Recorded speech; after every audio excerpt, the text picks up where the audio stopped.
Hey, what's going on, guys? Coach Lou here. So I got asked a question, actually two questions recently, that I might as well just make a video about because I've answered these questions before, but it seems to be, I got this in the past week twice, so it seems to be something that needs to be, worked on. So let's just say you're an individual, you're at the gym, and one question asked me, was asked, how do I make my time more efficient? Well, one of the things I look at is like, where's your plan, right?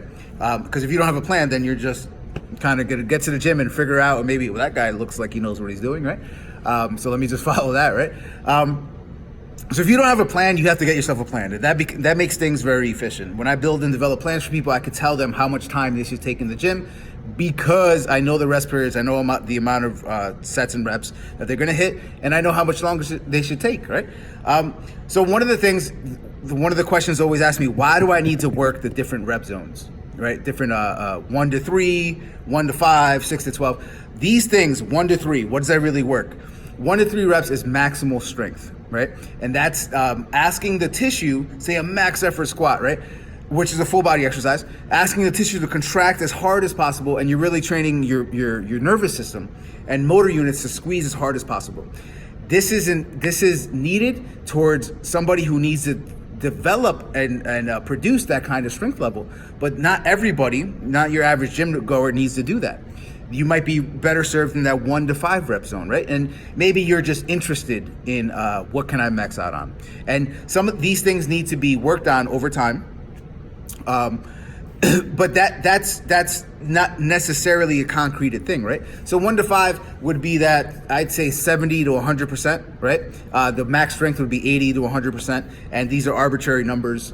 They're not concreted in there. And then most people that I found, regardless of age, regardless of gender, benefit a lot from that 6 to 12. And over time, getting in that rep zone, 6 to 12, like if you only could hit say 100 pounds on an exercise for 6 reps, you train that exercise for 4, 5, 6 weeks, and now you're able to hit 8, 9, 10 reps on that exercise. Well, you're stronger, right? You've developed the strength. What you actually done is be able to, your brain and the wiring to the muscles send the signal harder, and you can contract more muscle fibers or more motor units, which makes it more efficient, right?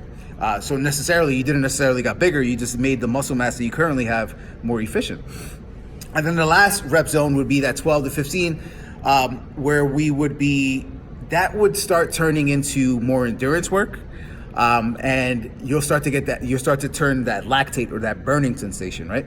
And none of that am I even talking about fuel delivery yet. I'm not talking about oxygen. I'm not talking about glycogen to the tissue. I'm not talking about anything, right? But those are what those rep zones means. Depending on who you are as an individual, what you're trying to chase dictates what you should be training in. You should be kept safe in most regards. That's my coaching rule number 1: keep everybody safe. So the other question came to be is, how do I make my time more efficient, right? And I always go towards cluster sets and timed. I have a prerequisite time, right? Let's just say arbitrary number, 6 sets of 3, right? And let's just, so you guys could look at it visually. What are cluster sets, right? This here, the individual will be getting a rest period in between every single rep. And say they would hit a heavy single, 90%, take 2 minutes off, hit 90%. And I would do that with somebody that I'm training for a powerlifting meet. I wouldn't necessarily do that with most individuals, maybe some of my higher level athletes, but not most of my adults, to be honest. Here, I would do that with my adults, where they would hit 1 to 5 reps, say 5 reps. They would take 2 minutes off, they hit 5 reps again. And you would do this maybe over and over. Right? So something like that, I would do 5 sets of 5 with 2 minutes off. And that in essence is cluster sets, right? In essence. I mean, you could say cluster would be a little bit less, 2 or 3 reps, but that's a really efficient way to get your heavier training in for you, kept safe, but you have to understand that you're gonna need rest in between those, right? And your level of conditioning would always dictate how far you go. So I said right there, it says 5 sets of 5. But if the individual shows no sign of fatigue, then you keep going till they give you fatigue, right? You might get some flack from that. Well, why am I doing more than this person?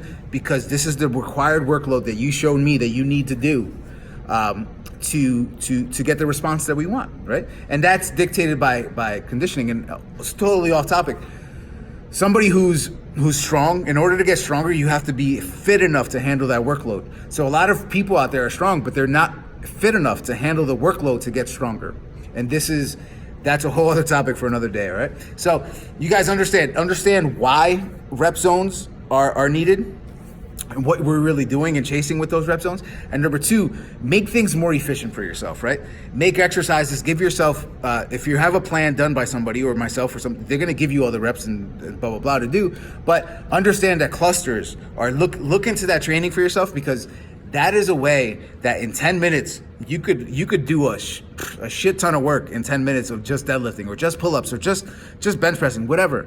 And you could annihilate muscle. You could get the volume tolerances built up to get stronger, right?